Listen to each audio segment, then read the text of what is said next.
Okay, hi everybody. So I wanted to go over something. I took a class called Applied Behavior Analysis and Behavioral Strategies. Well, I passed the class, but I did some deeper research on what ABA is and how it's used, and I personally do not like how it's used at all. Um, because it makes the child work for the support, and it makes them mask their neurodivergence and or other issues, and I do not agree with that at all. I am ADHD, and I definitely used to mask a lot. I don't anymore. So I do not support those practices or condone them, so I will not be using it or speaking about it after this point. Personally, because I think those practices are very harmful, because it is forcing the child to mask and to act less neurodivergent and just for the comfort of other people. For example, one thing that I saw when doing research, one example that an opposing argument gave, which is the side of the argument I'm on, was taking someone's glasses and withholding them and saying that they have to work for those glasses, even though without those glasses they can't see to do said task. And when they can't do said task, then they just remove all the points said person has earned to get the support that they actually need. So, no.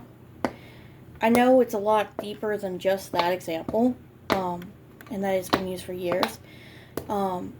But it's mostly a practice that forces autistic and or neurodivergent people to pretty much hide their neurodivergence for the comfort of other people around them, which I think is extremely gross, especially as someone who is neurodivergent and working on becoming a teacher.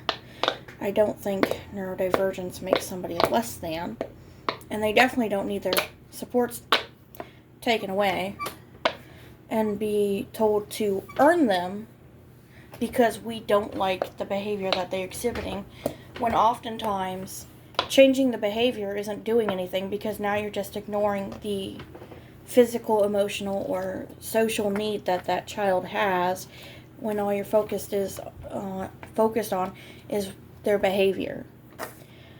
Behavior is a form of communication, yes. If a child is hitting themselves and or stimming aggressively or crying, most likely the environment is not supporting them and it is too loud or too whatever, and they need that support like headphones or fidget toys or whatnot. But yes, I took that class, I passed it, and I did not know what it was at first. Until I started doing more research, because I was curious as to what it actually was. And, yeah, I'm kind of disgusted by it by now.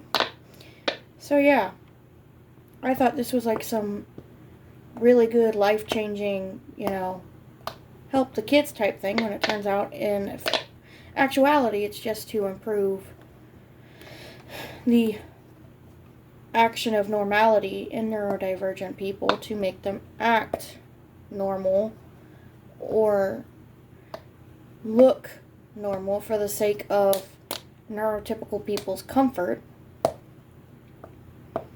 which I think is an extremely disgusting practice. So I will never be using that in my teaching at all for any reason,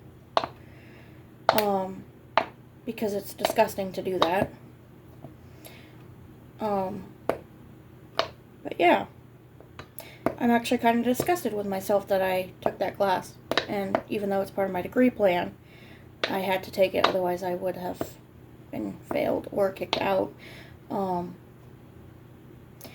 But now that I've done research, I am a bit disgusted. I actually think I might go take a shower and scrub myself repeatedly, because I'm disgusted that I took a class that pretty much supports the harmful masking of neurodivergent students for the comfort of people that don't understand autism or ADHD or everything else like that. So yeah, I'm quite disgusted with myself that I took a class, even though I didn't know what it was at first. So yeah,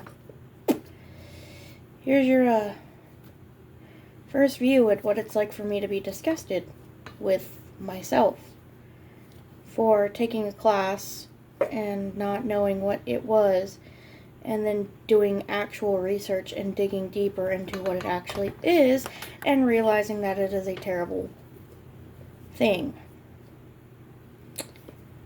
Yeah. So, now that I feel disgusted, I think that's all I have to say. Thank you for watching.